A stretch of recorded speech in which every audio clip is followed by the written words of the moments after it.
مشرکین مکہ جماعتیں بنا رہے ہیں اور میٹنگیں کر رہے ہیں. بعض میں تو حضور کو پہلے سے خبر ہو گئی آقا وہ آپ کے خلاف جنگ کی تیاریاں کر رہے ہیں, تب حضور نے بھی اپنے ساتھیوں کو جمع کیا. جب خبر آئی حضور نے تیاری کا اعلان کیا. جنگ تبوک کیوں ہوئی تھی, جنگ موتا کیوں ہوئی تھی؟ وجہ صرف یہ تھی حضور نے اپنے قاصد کو بھیجا.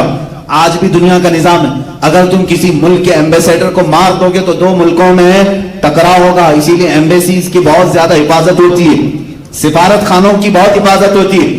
اگر تم نے یہاں پر کسی دوسرے ملک کے سفیر کو مار دیا, اس ملک کا تمہارے ساتھ جھگڑا شروع ہو جائے گا. پہلے سے ہی نظام ہے. حضور کا سفیر, حضور کے ایک سفیر حارث بن عمیر رضی اللہ تعالیٰ عنہ ایک بادشاہ کے پاس جا رہے ہیں خط لے کر میرے آقا کا. بیچ راستے میں ایک ظالم نے ان کو پکڑا جو اس بادشاہ کا ایک باج گزار تھا. اس نے ان کو دردناک انداز میں قتل کیا, بے دردی سے مارا, ان کے ٹکڑے کر دیے. جب قاصد کو مارا جاتا ہے, حضور پاک صلی اللہ علیہ وسلم نے فرمایا ہمارے سفیر کے ساتھ انہوں نے بدتمیزی کی, برا سلوک کیا. اور اس زمانے کے بھی اصول میں یہ تھا کہ نہیں چھوڑا جاتا تھا. جنگ موتا اسی لیے ہوئی, جنگ تبوک اس لیے ہوئی کہ حضور صلی اللہ تعالی علیہ وسلم کے خلاف وہ لوگ ملک شام میں فوجیں جمع کر رہے تھے. رومی لشکر جمع ہے, فلاں لشکر جمع ہے, حضور پر حملہ آور ہونے کی کوشش کر رہے ہیں. میرے آقا نے فرمایا حضور نے جتنے جہاد کی یا تو مدینے کے آس پاس یا تو پھر صحابہ کو لے کر بہت دور چلے جاتے. کیوں؟ اس لیے کہ جب جنگ ہوتی ہے تو جس علاقے میں جنگ ہوتی ہے سب ٹوٹ پھوٹ جاتا ہے, سب برباد ہوتا ہے, گھر ٹوٹتے ہیں, درخت ٹوٹتے ہیں, کیا کیا نہیں برباد ہوتا. حضور ہمیشہ مدینے کی حفاظت چاہتے تھے, کوئی بھی جنگ مدینے میں نہ ہو. صحابہ کو لے کر بہت دور چلے گئے. جنگ تبوک جو ہے مدینے سے 800 کلومیٹر دور ہوئی ہے, تقریباً 800 کلومیٹر دور. وہاں پہنچے, وہاں مقابلہ ہوا. موتا بھی یہ جارڈن میں ہوئی ہے, آج کا جو اردن ہے جارڈن. حنین, جنگ حنین مکہ سے بھی 100 کلومیٹر دور ہے, طائف کے قریب. یہ جنگ وہاں ہوئی. وہاں پر بھی کس لیے جتنی بھی جنگیں ہیں, پڑھو میرے جوانوں, پڑھو میرے عزیزوں, ہر غزوے کا سبب کیا تھا اگر تم نکالو گے یہی ہوگا کہ یہ حضور کے خلاف طاقت اکٹھا کر رہے تھے, فوج جمع کر رہے تھے, ہتھیار جمع کر رہے اور سیدھے مدینے پر آ کر حملہ کرنے کی کوشش کر رہے ہیں. جنگ خندق کیوں ہوئی؟ خندق کیوں ہوئی؟ کہاں ہوئی؟ مدینے سے باہر ہوئی, صرف 1 کلومیٹر باہر. مجھے بتاؤ حضور لڑنے کے لیے مکہ گئے تھے یا مکہ والے آئے تھے؟ جنگ بدر میں مکہ والے آئے, جنگ احد میں مکہ والے آئے, جنگ خندق میں مکہ والے آئے. حضور نے تو اپنی زندگی میں ڈیفنس سکھایا ہے صحابہ کو. یہی اصول ہمارا ہونا چاہیے, کسی کو چھیڑو مت, اور اگر کوئی چھیڑے تو چھوڑو مت. یہی اسلام کا اصول. اب آپ اس کو بھول چکے ہو, ٹھیک ہے, چھیڑ نہیں رہے آپ, بہت اچھی بات ہے, اسلام کے اصول پر قائم. لیکن تمہیں آج بہت لوگ چھیڑ رہے ہیں اور تم چھوڑے بیٹھے ہو. یہ دوسرے والا اصول بھول گئے. اگر کوئی چھیڑے تو چھوڑو مت. ہم مطالبہ کریں گے دشمن کے قید ہونے کا یا وہ اپنا انجام تک پہنچے. آج جو قانونی کارروائی ہو سکتی ہے ہم اس کا مطالبہ کر رہے ہیں. میں آج مسجد میں بیٹھ کر کے آپ سے یہ نہیں کہہ رہا ہوں تلوار اٹھاؤ, بھالے اٹھاؤ اور جاؤ لڑو, نہیں. ہم جس ملک میں ہیں ہم قانونی اعتبار سے چلیں گے. اگر اسلام کے خلاف کوئی ہرزہ سرائی کرتا, میرے نبی کی شان میں کوئی توہین کرتا یا قرآن عظیم کے آیات بینات پر انگلی اٹھاتا ہے تو یہ میرے پرسنل چیزوں پر اٹیک ہے, یہ میرے اسلامک لا پر اٹیک ہے. تو ہم آواز اٹھائیں گے, ہم کہیں گے کہ آپ جس آزاد ملک میں رہ رہے ہیں ایک قوم کے ساتھ یہاں ناانصافی ہو رہی ہے. یہی تو ہم بات کر رہے ہیں. NRC, CAA, یہ سب مدعوں پر کیوں مسلمان بڑھ کے ہوئے تھے؟ میرے عزیزوں ہم اپنے حقوق کا مطالبہ کر رہے ہیں اور آج بھی ہم قانونی لڑائی لڑ رہے ہیں. لیکن کیا کریں, ایک وقت رہے گا جب تک ہم پکارتے رہیں گے. ہم حکومت وقت کو بھی پکار رہے ہیں, عدلیہ کو بھی پکار رہے ہیں, لیکن جب سب بک جائیں, سب ایک میدان میں ننگے ہو جائیں تو پھر آخر وقت وہی ہوگا جو اللہ کو منظور ہوگا. اللہ رب العزت جو چاہے گا وہی ہوگا اور یہ وقت ہی بتائے گا کہ کیا ہوگا. لیکن میں آپ سب سے یہ ضرور کہوں گا, اپنا ڈیفنس, سیلف ڈیفنس ہر مسلمان سیکھے. ہر مسلمان کو چاہیے وہ اپنی جان کی حفاظت کرے, اپنے ملک کی حفاظت کرے. ہندوستان سے ہمیں بڑا لگاؤ ہے, بڑا پیار ہے. اگر اس سے نفرت ہوتی تو ہم کب کے ادھر کے ادھر ہو جاتے, خیانت کے شکار ہو جاتے. اس سرزمین سے ہمیں اس لیے بھی پیار ہے کہ خواجہ ہند یہاں پر ہے, محبوب الہی یہاں پر ہے, ہم کروڑوں عاشقوں کا امام بریلی کا تاجدار یہاں پر ہے. ہم اس ملک سے وفاداری کرتے ہیں, عزت کرتے ہیں اور حفاظت کا بھی عزم رکھتے ہیں. لیکن اس وطن عزیز کی سرزمین کو جو پلید کرنے کی کوشش کرے، جو فساد مچائے، جو فتنے مچائے، اس کے خلاف بھی آواز اٹھانا ایک حق بولنے والے کی ذمہ داری ہے۔ ابھی آپ کی مرضی ہے اور علماء کی مرضی ہے، آپ جابر و ظالم حکومتوں کے خلاف آواز اٹھاتے ہو تو دنیا تمہیں حسینی کردار میں لکھے گی، اور چپ رہ کر کے خاموشی سے سہتے ہوئے جاؤ گے تو حسین اعظم نے کہا ہے میرے نزدیک ظلم صرف ظالم کا نہیں بلکہ جو ظلم کو سہ کر خاموش بیٹھتا ہے وہ بھی اپنے وقت کا ظالم ہے، اس لیے کہ اس نے اپنی پوری نسل کو ظالم بزدل بنا دیا، اپنی پوری نسل کو بزدل بنا دیا۔ میری باتیں سخت ہوں گی لیکن آج میں جو کچھ بھی کہہ رہا ہوں ان الفاظ کا میں تنہا ذمہ دار ہوں۔ میں بار بار کہتا ہوں میرا مجمع ذمہ دار نہیں، اگر آپ کو ڈر لگ رہا ہے تو آپ اٹھ کر جا سکتے ہیں اور کیمرے والے سے بھی کہیں کسی کی تصویر اس میں نہ لیں، بعد میں وہ کہہ سکیں حضرت وہ بیان میں نہیں تھا، آپ بول سکتے ہیں۔ میں اپنی ذمہ داری اپنے اوپر لے رہا ہوں، اس لیے کہ جو زمانے کے تقاضے ہیں اس کو اگر امت کے سامنے اگر آج ہم نہ بولیں تو پھر جب زبانیں چپ ہو جائیں گی ہمارے صرف اعضاء کاٹے جائیں گے۔ آج دیکھ نہیں رہے آپ، یہی لفظ کی وجہ سے میں حدیث پڑھ کر کے اپنی گفتگو کو آخر سمیٹتا ہوں۔ حضور پاک صلی اللہ علیہ وسلم کے سارے غزوات، سارے جہاد اور ساری جنگوں کی تفصیلات بیان کرنا یہ مختصر وقت میں ممکن نہیں، لیکن اللہ رب العزت نے صحابہ کی جو مدد کی اور ان کو فتح عظیم سے نوازا، وجہ کیا تھی؟ حضور فرماتے ہیں جب تک تم جہاد کے ساتھ قائم رہو گے اللہ تمہاری مدد کرے گا۔ اذا ترکتم الجہاد، جب تم جہاد کو ترک کر چکے، حضور فرماتے ہیں اللہ تم پر ذلت مقرر کرے گا، تم ذلیل ہو کر زندگی گزارو۔ یہ پوری حدیث ہے، حدیث میں آپ کو اگر سخت لگ رہا ہو تو ذلت کی زندگی گزارو۔ سیلف ڈیفنس کا نام ہے، اپنے حقوق مانگنا بھول گئے۔ اور سب سے افضل جہاد کیا ہے جانتے ہو؟ سب سے افضل جہاد میں آپ کو بتاتا ہوں، آپ بھی جہاد کرو۔ کیسا جہاد؟ حضور پاک سے پوچھا کہ سب سے افضل جہاد کیا ہے؟ تلوار کا، نیزے کا، بھالے کا، کون سا جہاد؟ اس زمانے میں بندوق کا، بارود کا نا؟ میں حدیث پڑھتا ہوں، اللہ کے نبی صلی اللہ علیہ وسلم نے فرمایا افضل الجہاد کلمۃ الحق عند سلطان جائر۔ میرے آقا فرماتے ہیں سب سے افضل جہاد ظالم بادشاہ کے سامنے حق بات کرنا ہے۔ جو آج آپ کر سکتے ہیں، آج کر سکتے ہیں الحمدللہ، اس منبر سے کے خلاف بولوں گا یہ افضل الجہاد ہے، کیونکہ وہ ظالم ہے اور ایک طرفہ ظلم کے شکار ہیں یہ لوگ، ایک طرفہ ظلم۔ میں اس بات سے خوف نہیں کر رہا ہوں، اس لیے کہ تمہاری غلط نیتیوں کی وجہ سے، غلط پالیسیوں کی وجہ سے آج ملک کے امان کو خطرہ ہے، آج ملک میں فساد جیسے جو حالات ہیں صرف اسی وجہ سے کہ جب تخت کسی بندر کے ہاتھ میں دے دیا جائے تو ایسے ہی ہوتا ہے۔ ہمارے ہاں کہتے ہیں کوے کو بڑا پن دیا تو آگے کا آپ سمجھتے ہیں، وہ ساری چیزیں یہی کرتا ہے۔ اور کسی بندر کے ہاتھ میں اگر لڈو آپ پکڑا جائے، اسے معلوم نہیں لڈو کھاتے کیسے، گھمائے گا گھمائے گا گھمائے گا، پوری بوندی جھڑ جائے گی، ہاتھ میں کچھ نہیں رہے گا۔ یہ پچھلے 6 سال سے گھما رہا ہے لڈو کو اور سب جھڑ چکا، تقریباً بینکنگ کرپٹ ہو گئی، کمپنیاں بک گئی۔ دیکھ نہیں رہے آپ لڈو کو کیسے گھما رہے ہیں، اور اس وقت تک گھمائے گا جب پورا لڈو ختم ہو جائے گا۔ برا لگ رہا ہے آپ کو؟ عزیزان گرامی، یہ افضل الجہاد ہے۔ میں جب تک میری طاقت ہے اللہ کے حبیب صلی اللہ علیہ وسلم کی اس حدیث پر عمل کروں گا۔ حضور نے فرمایا من رأى منكم منكرا فليغيره بيده ومن لم يستطع فبلسانه ومن لم يستطع فبقلبه وذلك اضعف الايمان۔ حضور فرماتے ہیں جب تم میں سے کوئی برائی کو دیکھے ہاتھ سے روکے، اگر ہاتھ سے روکنے کی طاقت نہیں ہے زبان سے بولے، اور زبان سے بھی بولنے کی طاقت نہیں ہے تو دل میں برا جانے۔ اور حضور فرماتے ہیں یہ ایمان کا سب سے آخری حصہ ہے، سب سے کمزور حصہ ہے۔ مسلمانوں تم فیصلہ کرو کمزور ایمان پر۔ الحمدللہ مجھے اتنا تو ہے کہ میں بیچ والے میں ہوں، ہاتھ سے آج نہیں روک سکتے، زبان سے تو ہم بول رہے ہیں۔ ہم اپنی زبان کا استعمال برائیوں کے خلاف اس لیے کر رہے ہیں، حدیث رسول میں ہے جب برائی دیکھو تو زبان سے روکو۔ تمہیں اللہ نے اگر زبان دیا ہے تو بولو اور اپنے حقوق کا مطالبہ کرو۔ یہی ایک بات ہے میرے آقا صلی اللہ تعالیٰ علیہ وسلم کی اس عظیم 10 سالہ زندگی سے جو ہمیں سبق ملتا ہے وہ یہی ہے، کسی کو نہ چھیڑو۔ اسلام امن و امان چاہتا ہے، فساد نہیں چاہتا, فتنہ نہیں چاہتا, لیکن جب کوئی تم پر مسلط ہو جائے تب پھر آپ کو کہا جائے گا مت چھوڑو. آخری یہ باتیں ہیں.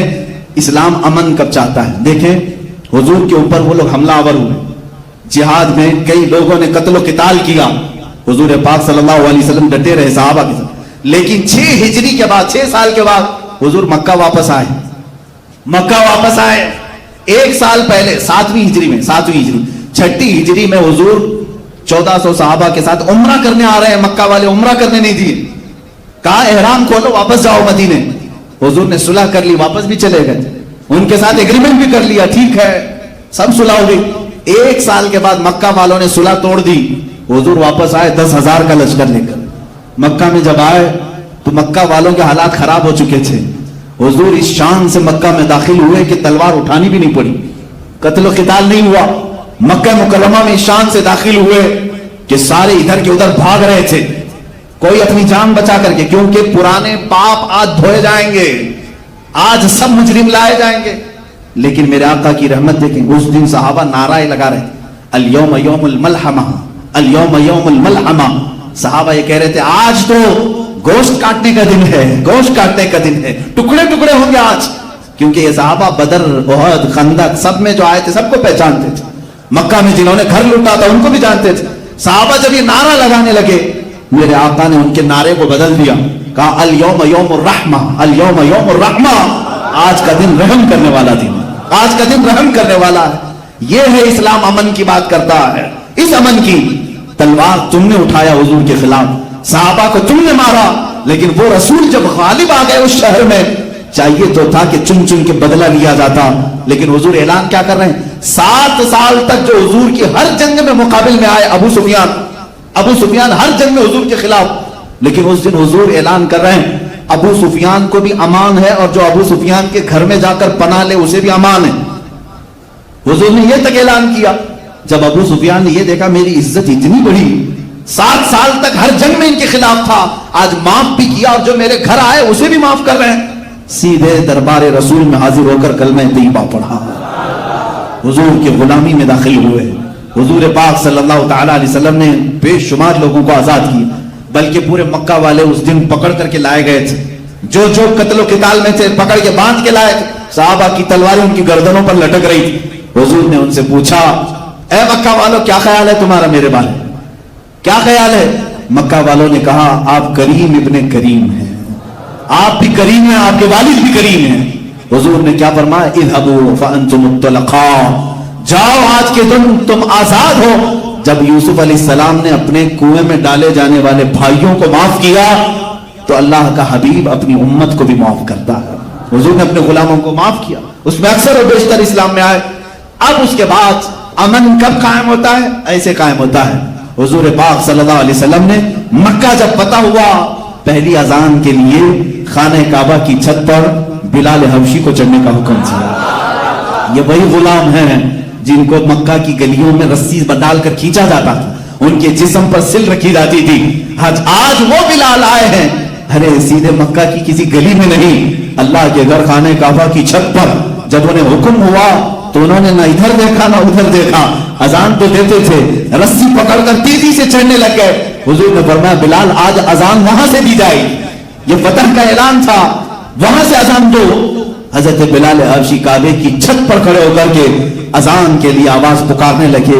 اب انہیں ہوش آیا, اب انہیں خیال آیا, کہا میں شوق میں تو چھڑ گیا. حضور سے پوچھتے ہیں آتا, جب تک میں اذان نیچے کھڑے ہو کر دیتا تھا میرا منہ تو کعبے کی طرف ہوتا تھا, اذان دینے کے وقت میں منہ کعبے کی طرف کرتا تھا, ہاتھ تو کعبہ میرے نیچے ہے, میں کعبے کے اوپر ہوں, منہ کس طرف کروں؟ میرا آقا نے فرمایا بلال مجھے دیکھ کر اذان میری طرف دیکھو اور اذان دو. یہی تو ہمارے امام اہل سنت نے فرمایا ہے, حاجیو آؤ شہنشاہ کا روضہ دیکھو. کعبہ تو دیکھ چکے, کعبے کا کعبے کا کعبہ تھے. بلال حبشی نے اذان دی. جانتے ہو یہاں ابو بکر صدیق بھی تھے, عمر فاروق بھی تھے, عثمان و علی رضوان اللہ علیہ مجمعین بھی تھے. انہیں کیوں نہیں کعبے کی چھت پر چڑھایا گیا؟ بلکہ فتح مکہ کے دن ایک عظیم میسج دیا گیا ہے, ایک عظیم میسج پوری کائنات کو.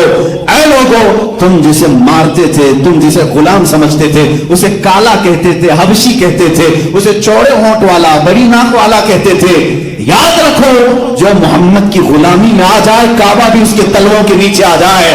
یہ پوری کائنات کے لیے عظیم میسج ہے. اسی کو اقبال نے کہا ہے, اٹھو قوت عشق سے ہر پست کو بالا کر دو, جہر میں نام محمد سے اجالا کر دو.